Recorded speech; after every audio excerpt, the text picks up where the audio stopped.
Assalamualaikum warahmatullahi wabarakatuh. Terkadang orang selalu menyebut sesuatu berbau mistis untuk hal-hal yang tidak pernah diketahuinya.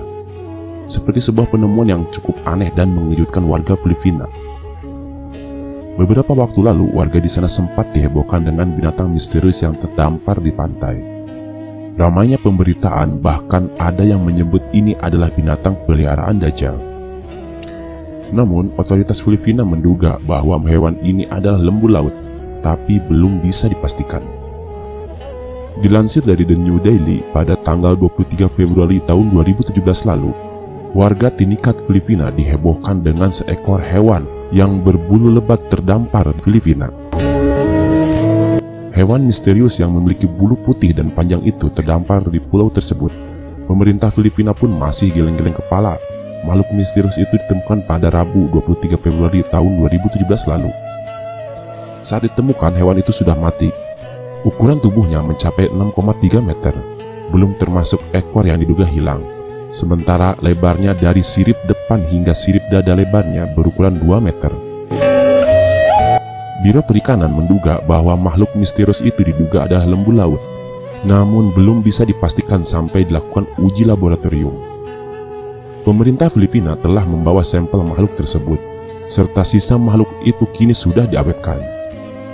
Jika kita perhatikan serta melihat wujud makhluk itu, berbulu lebat dan sulit dibedakan antara kepala dan ekornya, mengingat kita pada sebuah hadis tentang sebuah binatang peliharaan Dajjal, di mana hadis dari Tamim Ad-Dari tentang Pulau Dajjal dan hewan peliharaan Dajjal yang bertugas sebagai mata-mata Dajjal.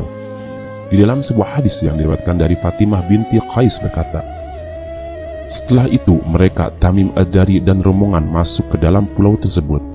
Lalu mereka bertemu dengan binatang yang berbulu lebat, sehingga mereka tidak dapat memperkirakan mana ekornya dan mana kepalanya, karena tertutup oleh bulu yang sangat banyak. Mereka berkata, celaka, dari jenis apakah kamu ini? Hewan itu pun menjawab, saya adalah Al-Jassasah. Mereka bertanya, apakah Al-Jassasah itu? Tanpa menjawab pertanyaan itu, ia berkata, wahai orang-orang, pergilah kalian kepada seorang laki-laki yang ada di biara itu. Sesungguhnya ia ingin mendengarkan berita-berita dari kalian. Lalu Al-Jassasah menceritakan perihal tentang laki-laki yang ada di dalam biara tersebut. Hadis riwayat Muslim.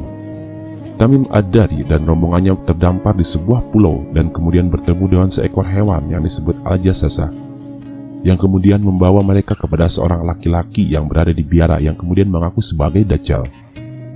Apakah makhluk tersebut benar-benar hewan peliharaan Dajjal? Jika makhluk tersebut memang peliharaan Dajjal dan sudah mati, lantas kira-kira ada berapa banyak hewan peliharaan Dajjal? Wallahu a'lam bishawab.